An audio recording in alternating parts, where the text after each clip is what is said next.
এই কালেমা যে ভিত্তির ওপর স্থাপিত, ভিত্তি মানে কি? রুকুন। এই যে এটা হলো ভিত্তি, এই মসজিদের ভিত, বেজ ঢালাই, বোঝেন না? বেজ ঢালাই, এটা হলো বেজ। এই কালেমার বেজটা কি? বেজটা হলো দুইটা, একটা হলো নফি আর একটা হলো ইসবাত। নফি মানে অস্বীকার করা, ইসবাত মানে স্বীকার করা, প্রতিষ্ঠা করা। আল্লাহকে বাদ দিয়ে আমরা যাদের ইবাদত করি, সেটা মানুষরূপী, শয়তানরূপী, ব্যক্তি, প্রবৃত্তি, ধর্মনেতা, সমাজনেতা, রাষ্ট্রনেতা, যে কাউকে অনুসরণ আপনি করেন না কেন, বা কোনো দর্শন, কোনো মতবাদ, আল্লাহকে বাদ দিয়ে যা কিছুর ইবাদত করা হয় সবগুলোকে কি করতে হবে?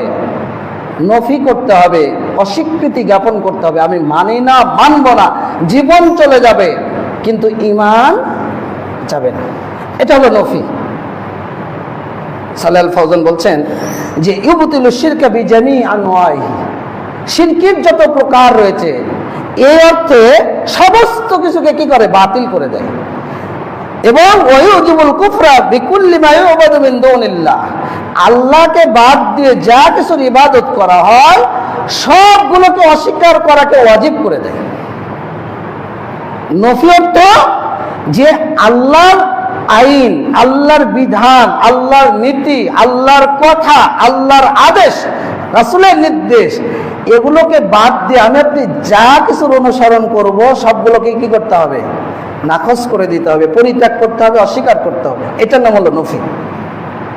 আর ইসবাত কি? ইসবাত হলো প্রতিষ্ঠা করা। ইসবিতু আন্নাহু লা ইস্তাহিক্কুল ইবাদাতা ইল্লা লিল্লাহ, এটা আপনাকে সাবিত করতে হবে যে আল্লাহ ছাড়া ইবাদতের সত্যিকার হকদার কেউ নাই।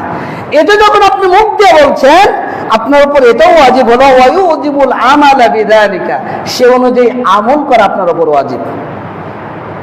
সে অনুযায়ী আমল করা কি আপনার উপর ওয়াজিব। দলিল আল্লাহ রাব্বুল আলামিন সূরা বাকারা 256 নম্বর আয়াতে বলছেন, লা ইকরাহা ফিদ-দীন ক্বাদ তাবায়্যানা আর-রুশদু মিনাল গায়y ফামান ইয়াকফুর বিত-তাগুত ওয়া ইউমিন বিল্লাহ ফাকাদ ইসতামসাকা বিল উরওয়াতিল উসকা। আল্লাহ বলছেন যে ব্যক্তি তাগুতকে অস্বীকার করলো, তাগুত মানে কুল্লু মা উবিদা মিন দুনিল্লাহ, আল্লাহ ব্যতীত যা কিছুর ইবাদত করা, সেটা নফসের হতে পারে, সেটা আপনি ধর্মনেতা হিসেবে আপনার হতে পারে, আমার হতে পারে, আপনি সমাজ নেতা হিসেবে আপনার হতে পারে, আপনি রাষ্ট্রনেতা হিসেবে আপনার হতে পারে, কোনো ধর্মীয় দর্শনের হতে পারে, কোনো মতবাদের হতে পারে। মানে আল্লাহকে বাদ দিয়ে আপনি যা কিছু অনুসরণ করবেন সবগুলোকে নাকচ করা। আর যখনই আপনি সেটা মান্য করবেন, আপনি তাগুতের অনুসরণ করলেন, আপনি শয়তানের অনুসরণ করলেন। আপনি শয়তানের অনুসরণ যতক্ষণ পর্যন্ত ছাড়বেন না, ঈমান সাব্যস্ত হবে না। এটাই হলো নফি এবং ইসবাতের মূল অর্থ। আপনি নফি করবেন কিন্তু ইসবাত করবেন না, মানে স্বীকার করবেন কিন্তু অস্বীকার করবেন না, অথবা অস্বীকার করবেন, আপনি স্বীকার করবেন না, আপনার তাওহীদ পূর্ণাঙ্গ হয়নি যতক্ষণ দুইটার সমন্বয় না হবে। এই জন্য ইবনুল কাইয়িম রাহিমাহুল্লাহ বলছেন যে তরিকাতুল কোরআন ফি মিসলি হাদা আইয়াকরিনান নফি বিল ইসবাত, এই যে আল্লাহ রাব্বুল আলামিন ইসবাত এবং নফিকে একত্রিত করেছেন, আল্লাহকে বাদ দিয়ে সবকিছুর ইবাদতকে নাকচ করা, ইবাদতকে আল্লাহর জন্য খালেস করা। আপনি শুধু নফি করবেন মানে অস্বীকার করবেন, এর সাথে স্বীকারের সমন্বয় করবেন না, তাহলে তাওহীদ সম্পূর্ণ হবে না যতক্ষণ দুইটার সমন্বয় না ঘটবে। সেটা কিভাবে আপনাকে আমি বুঝাই। আমাদের রবকে, ইলাকে, বিধানদাতাকে আল্লাহ, এটা আপনি স্বীকার করলেন, তো আপনি সালাত পড়েন না, বলেন তো আপনার ঈমান আছে? আচ্ছা, আপনি সালাত পড়েন, সিয়াম করেন না, হবে? আচ্ছা, সিয়াম করেন, যাকাত দেন না, যাকাত মানে বোঝেন তো? মাথা নাড়ায় না। যাকাত মানে বোঝেন?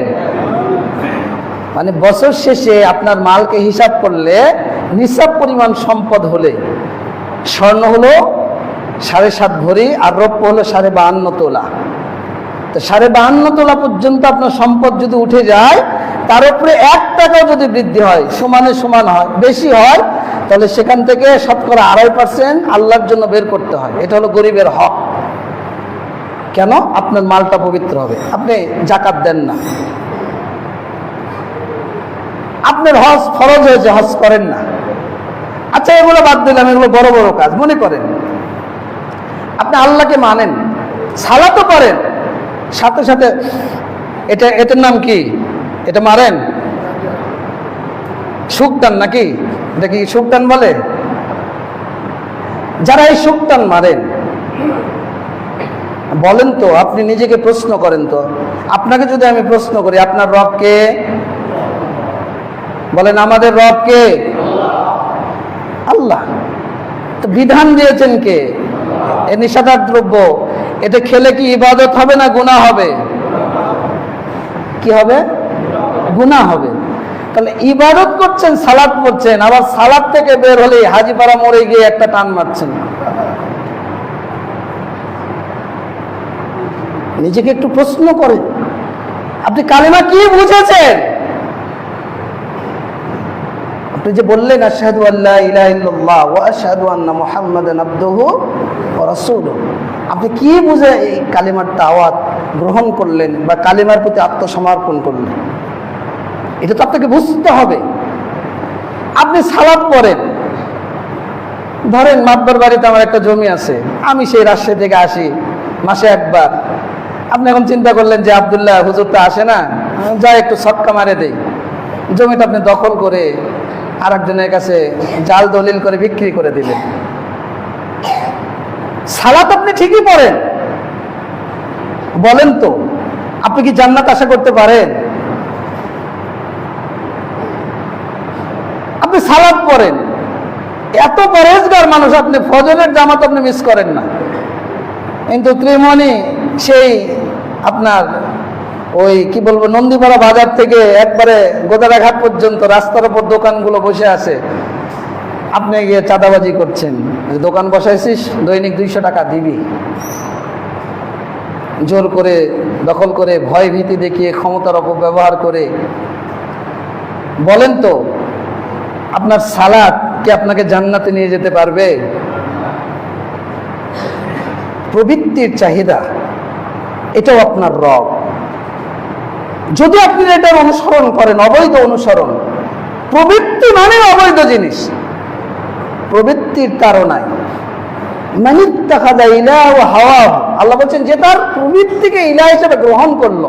মানে কি, আল্লাহ যেটা বলেছে আমি তো মানি না, আল্লাহ যেটা করতে বলেছে সেটা আমি করবো না, আল্লাহ যেটা নির্দেশ দিয়েছে সেটা আমি শুনবো না।